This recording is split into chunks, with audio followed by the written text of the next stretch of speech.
हाय guides, मैं आशुतोष तिवारी आप सभी का अपने यूट्यूब चैनल त्रिपाठी आशुतोष में स्वागत करता हूं। दोस्तों, आज आप लोगों के मैं क्लास 12 फिजिक्स के चैप्टर विद्युत धारा यानी इलेक्ट्रिक करंट का पार्ट 5 लेकर आया हूं। इस पार्ट 5 के अंतर्गत आज हम पढ़ेंगे विद्युत सेल। आज का हमारा टॉपिक क्या है? विद्युत सेल यानी इलेक्ट्रिक सेल क्या है। तो चलिए दोस्तों, हम देखते हैं इलेक्ट्रिक सेल हमारा क्या है।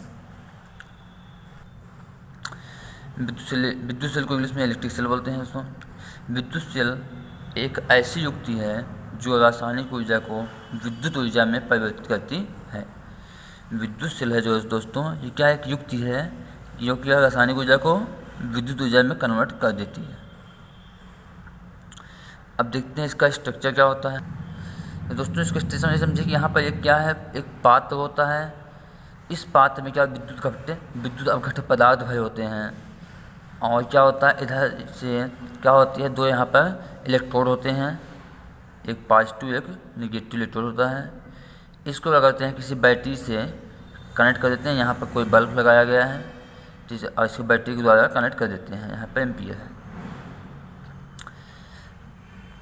दोस्तों, देखिए ये वाले जो है ये क्या है, क्योंकि इस पर प्लस चार्ज है इसलिए क्या हुआ, ये एनोड हुई, एनोड इलेक्ट्रोड हुआ। इस पर माइनस चार्ज इसलिए कैथोड इलेक्ट्रोड हुआ। इसका ये क्या करते हैं, ये आपकी जो ये वाली जो इलेक्ट्रोड है, ये वाला इलेक्ट्रोड जो है विद्युत घट पदार्थों से क्रिया करके प्लस आवेश को उत्पन्न करता है, जबकि ये वाला इलेक्ट्रोड विद्युत घट पदार्थों से क्रिया करके माइनस चार्ज को उत्पन्न करते हैं, ग्रहण करते हैं। इसका एग्जाम्पल आप ये समझ सकते हैं, इससे ZN है। इसको अगर हम इसके पास 2 इलेक्ट्रॉन एक्स्ट्रा होता है तो क्या करेंगे हम, ZN+2 इलेक्ट्रॉन, यानी ये 2 इलेक्ट्रॉन त्याग रहा है। तो जो इलेक्ट्रॉन त्यागते हैं, कहने लगे जो इलेक्ट्रॉन त्यागते हैं उन्हें क्या बोलते हैं, एनोड। क्योंकि इलेक्ट्रॉन त्यागेंगे, इलेक्ट्रॉन पर क्या होता है, माइनस चार्ज। आपको पता है ना, इलेक्ट्रॉन पर होगा माइनस चार्ज। जब माइनस छोड़ देंगे तो क्या बचेगा, प्लस। माइनस में निकाल दिए प्लस बचा, यानी यहाँ पर ये प्लस बचा, इसलिए क्या हुआ, प्लस चार्ज हो गया, यानी नोड हो गया। इधर क्या हुआ है, इधर ये इलेक्ट्रॉन ग्रहण कर रहा है, यानी कि माइनस चार्ज हो जाएगा, क्योंकि इलेक्ट्रॉन माइनस हो जाएगा, ग्रहण कर रहा है तो माइनस आ जाएगा, जिससे माइनस चार्ज हो गया। इसका एग्जाम्पल ये, जैसे कापर में CO+2 में हम 2 इलेक्ट्रॉन जोड़ दें तो क्या हो जाता है, कापर बन जाता है।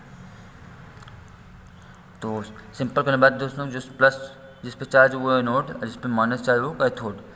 बट दोस्तों ध्यान रखिएगा, कोई ज़रूरी नहीं है कि हम प्लस माइनस के आधार पर बता सकें कौन एनोड कौन कैथोड। वास्तव में हम अगर हमको जानना है कि कौन एनोड कौन कैथोड, तो जिसमें ऑक्सीकरण होती है, जिस कैथोड पर ऑक्सीकरण होगा वो एनोड होगा, और जिस इलेक्ट्रोड पर अपचयन होगा उस पर माइनस आवेश होगा, इसे माइनस हम इलेक्ट्रोड कहेंगे।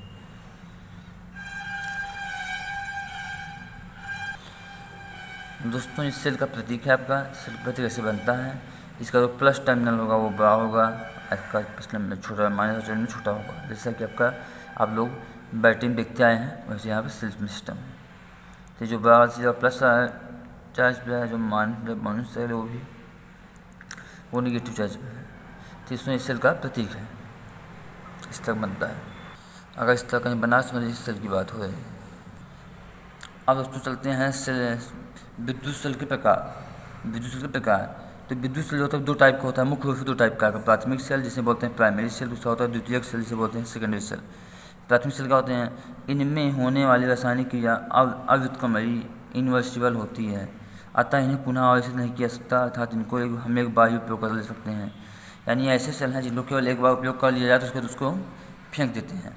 जैसा कि जानते हैं, टार्च का सेल हो गया, घड़ी का सेल हो गया, ये सब ऐसे सेल हैं जो एक बार यूज हो गए तो दोबारा हम इसको यूज नहीं कर सकते, तो इनको फेंक देते हैं। तो ये सब किस में आ गए, प्राथमिक यानी प्राइमरी सेल में आ गए।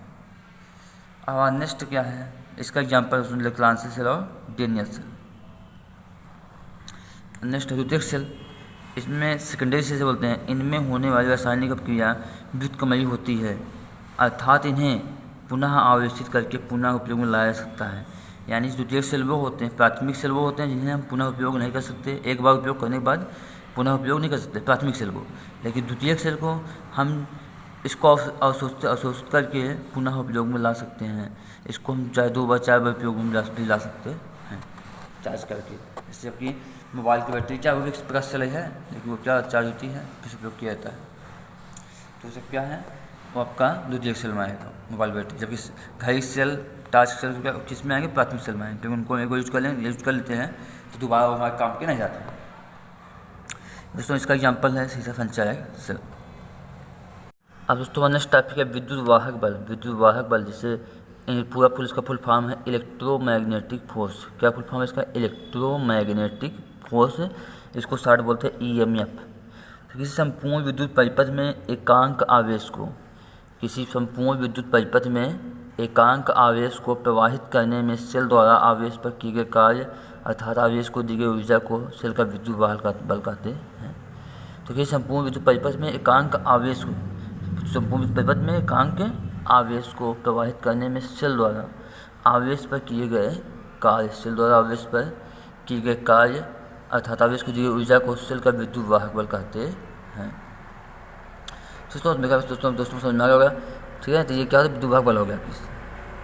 इसे E या इस मॉडल से प्रदर्शित करते हैं कैपिटल, जहाँ कैपिटल E/W/Q यानी विद्युत वाहक बल को इस दर्शाते हैं E/W/Q कार्य आवेश। यानी सिंपल कर सकते हैं हम कि कार्य आवेश को प्रवाहित करने में सेल द्वारा आवेश पर किया गया कार्य तथा आवेश को दी गई ऊर्जा की मात्रा के अनुपात को विद्युत वाहक बल कहते हैं, चाहे आप ये कह सकते हैं विद्युत वाहक बल कहते हैं। उसने हाल किया विद्युत वाहक बल कोई बल नहीं है, यानी कि यहाँ सोचिए कि विद्युत वाहक बल लगा है यानी एक बल है, नहीं, ये बल नहीं है, इससे ये बल नहीं माना जाता है। विद्युत वाहक बल ये इन्होंने ये इमरजेंसी में आपको 60 मौके विद्युत वाहक बल, बाकी ये कोई बल इसमें है नहीं, इससे बल लगा है इसमें, लेकिन ये कोई बल नहीं है। दोस्तों हाँ, बस बात करते हैं इसके कार्य की, इसका मात्रक की। तो कार्य का मात्रक क्या होता है लोग पता है, कार्य का मात्रक जूल होता है। अब आवेश का मतलब कूलाम, तो जूल प्रति कूलाम मतलब हो, इसका मतलब हो गया। अब उसमें चलते हैं नेक्स्ट टॉपिक देखते हैं अपना। दोस्तों नेक्स्ट टॉपिक सेल का टर्मिनल विभवांतर है। Terminal voltage of cell. तो इसमें सेल से धारा लेते समय अथवा सेल को आवेशित करते समय, अब नेक्स्ट टॉपिक है सेल का टर्मिनल विभवांतर, terminal voltage of cell. Cell से धारा लेते समय अथवा सेल को आवेशित करते समय सेल के सिरों पर विभव में अंतर को सेल का टर्मिनल विभवांतर कहते हैं। तो सेल से धारा लेते समय अथवा सेल को आवेशित करते समय सेल के सिरों पर जो विभव होता है उसकी अंतर को सेल का टर्मिनल विभवांतर कहते हैं। इसे V से प्रदर्शित करते हैं, इसका मात्रक वोल्ट है। अब नेक्स्ट टॉपिक है सेल का आंतरिक प्रतिरोध।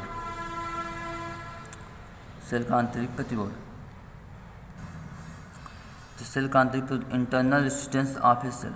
सेल के अंदर उपस्थित विद्युत अपघट्य पदार्थ द्वारा सेल के अंदर आवेश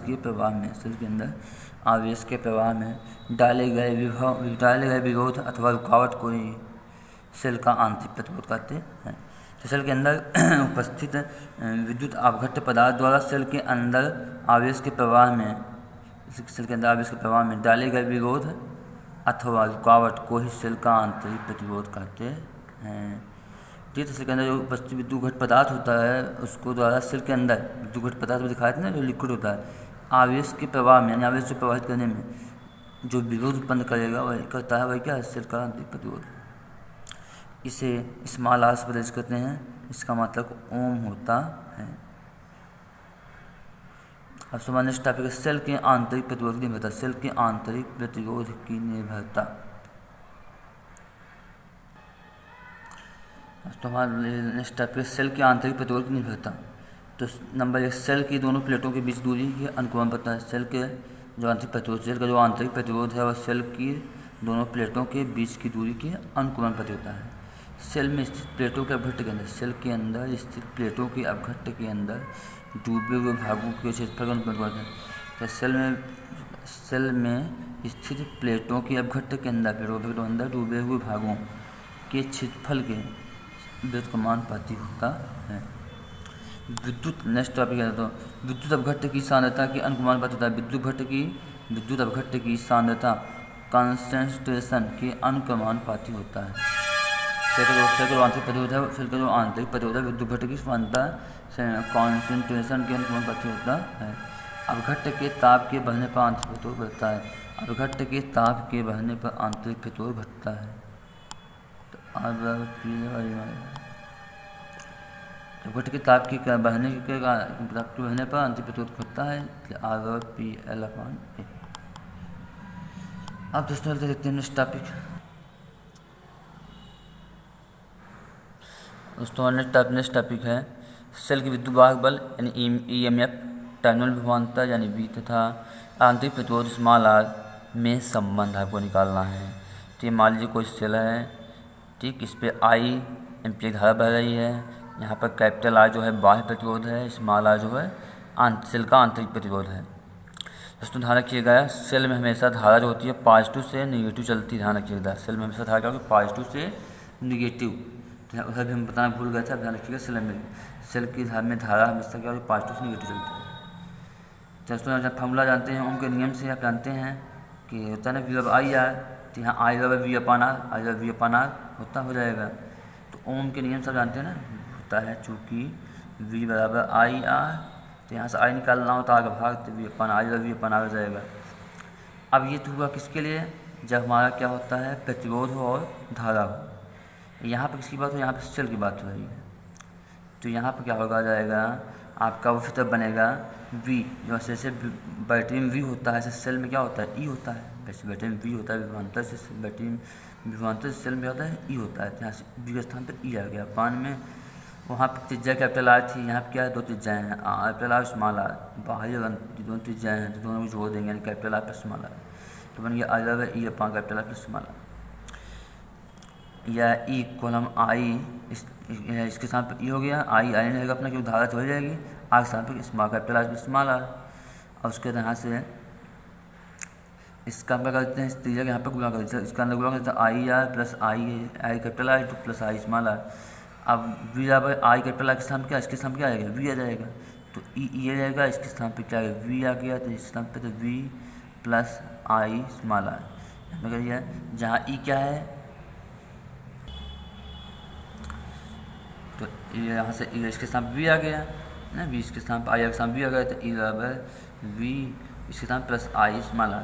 तो E यह है EMF यानी इलेक्ट्रोमैग्नेटिक फोर्स, विद्युत वाहक बल। V क्या है, टर्मिनल विभवांतर है।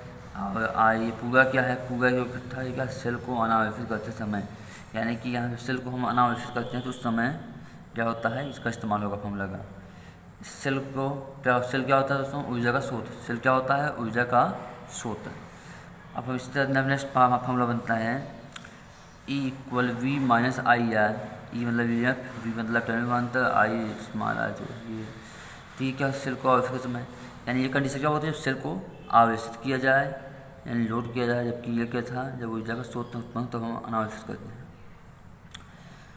अब दोस्तों हम चलते हैं आज एक न्यूमेरिकल रेसिपी पर आधारित, उसको देख लेते हैं, फिर उसका ये हमारा आज टॉपिक समाप्त हो जाएगा। अब से दोस्तों एक हमारा न्यूमेरिकल देख लेते हैं। एक सेल से 0.5 एम्पीयर धारा लेने पर उसका विभवांतर 1.8 वोल्ट तथा 1.0 एम्पीयर धारा लेने पर 1.6 वोल्ट हो जाता है। सेल का आंतरिक प्रतिरोध तथा विद्युत वाहक बल EMF ज्ञात कीजिए। तो यहाँ पर दोस्तों दो केस दिया है। पहला केस में क्या है, फर्स्ट में क्या है, 0.5 एम्पीयर धारा यानी I। तो I1 दे दिया कितना, 0.5 एम्पीयर। विभवांतर यानी V1 दे दिया है, इक्वल दे दिया कितना, 1.8 वोल्ट।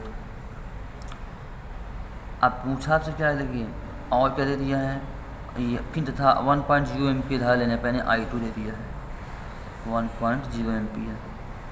यहाँ पर 1.6 वोल्ट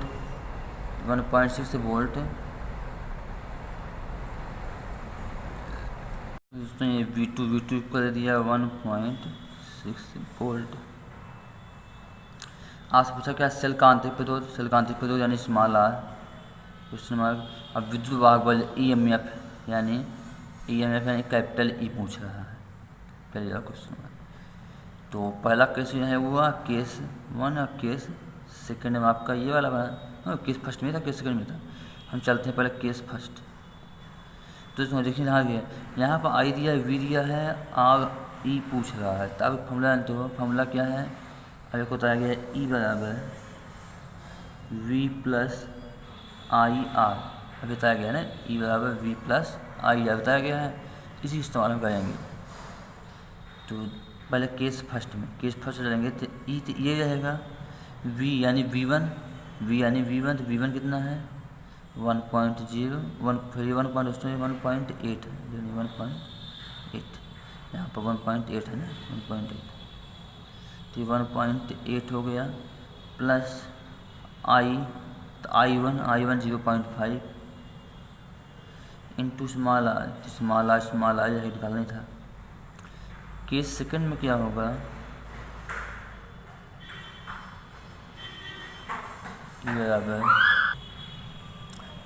आपका वही वी टू यानी 1.6 प्लस आई टू यानी 1.0 इंटू स्मॉल आर। इसको क्वेश्चन फर्स्ट मान लेते हैं, इसको क्वेश्चन सेकंड मान लेते हैं। अब क्या करेंगे, इसमें से हम करते हैं क्वेश्चन समीकरण 2 में समीकरण 2 घटा देते हैं। जब घटाएंगे तो यहाँ पर समीकरण एक क्या था, ई बराबर पहले समीकरण 1.6 दो वाला लिखेंगे ना, जिसको केवल पहले लिखेंगे, 2 में से एक घटा पहले लिखेंगे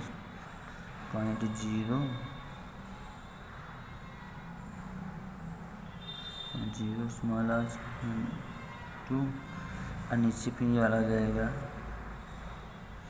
फर्स्ट वाला ई बराबर 1.8 प्लस 0.5 स्मॉल आर फर्स्ट। अब दोनों की चिन्ह क्या है, समान है, तो समीकरण क्या होगा, घटेगा।